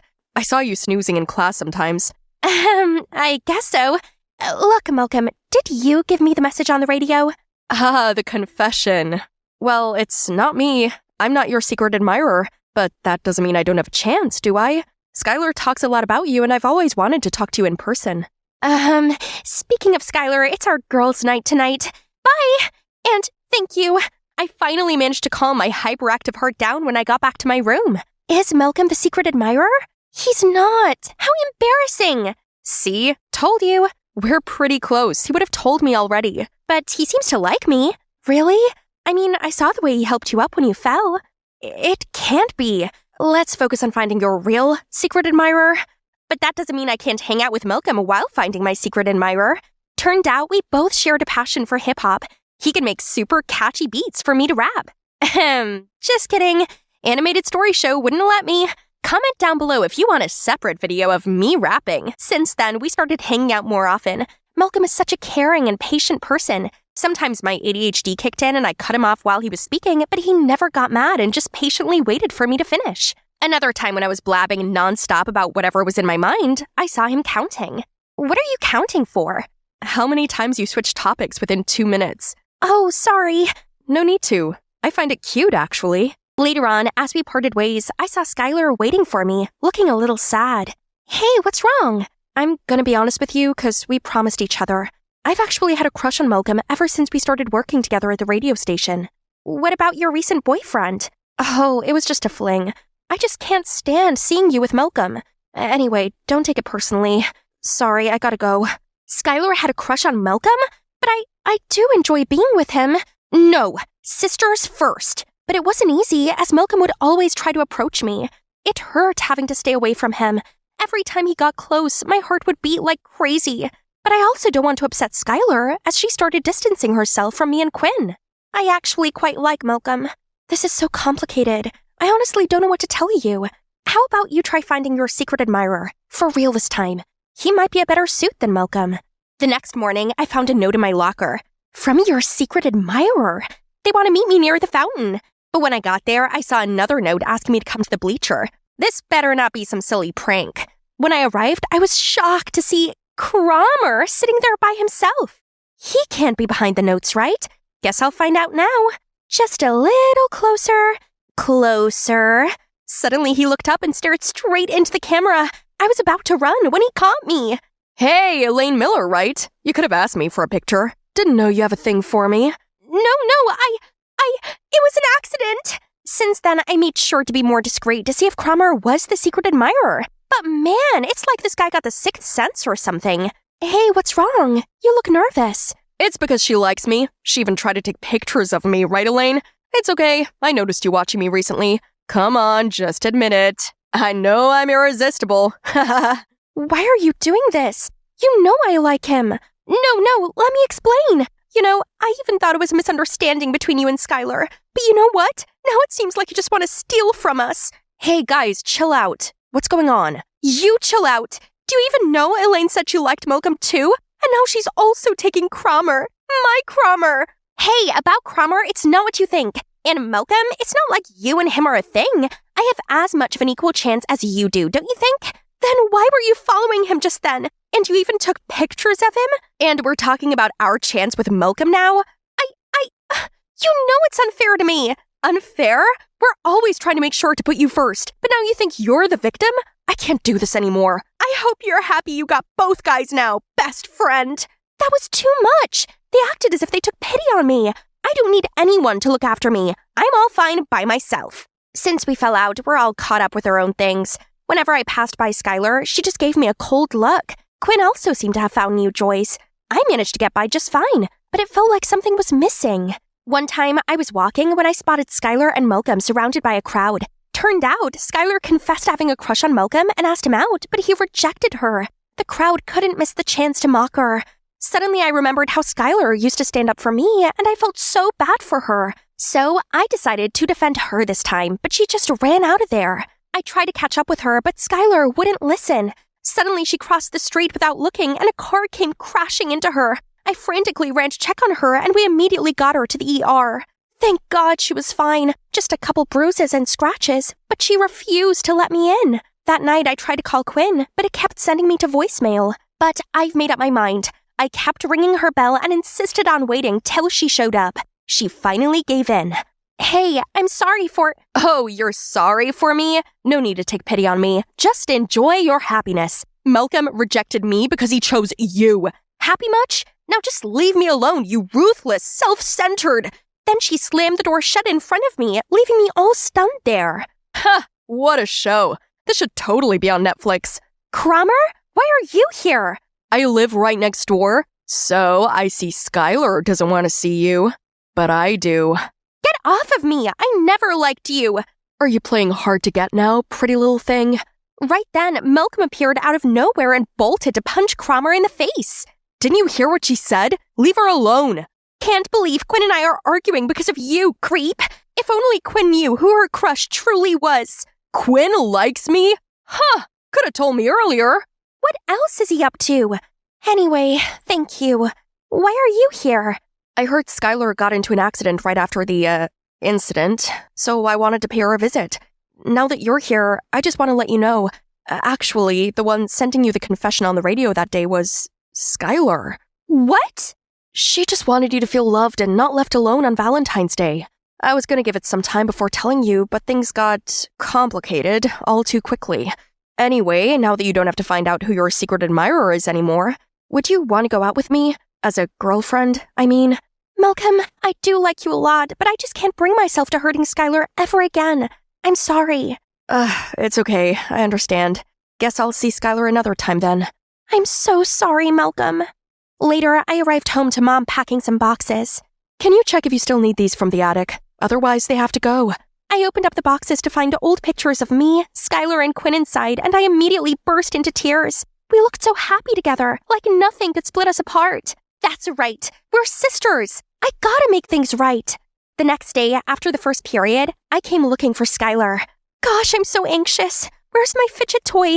What if Skylar's still mad at me? Looking for this? Yes! Skylar, I need to talk— Me too. I'm sorry, Elaine. I was so hurt and embarrassed yesterday that I said nasty things to you. And you were right. I should have told you earlier I have a crush on Malcolm. But after everything, I realized how stupid I was, and I don't want to lose you or lose us. Hey, me too. I couldn't sleep yesterday after hearing about everything from Skylar. I haven't been myself without you guys.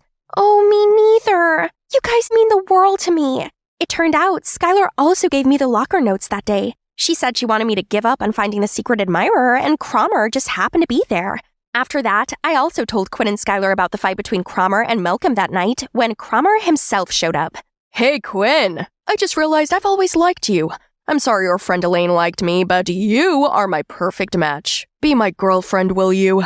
Skylar and I immediately gave each other a worried look when— Cromer, you know what Lady Gaga would say? Caught in a bad romance? I know I'm too handsome. You can't resist. She'd say, "Women stick together, you jerk." Cromer immediately ran away in embarrassment.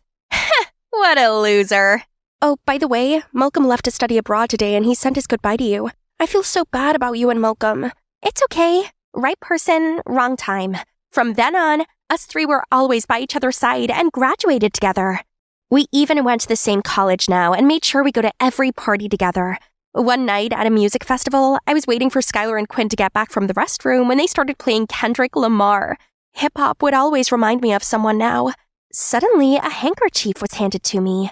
I saw you from afar. Is this the right time to get your number now?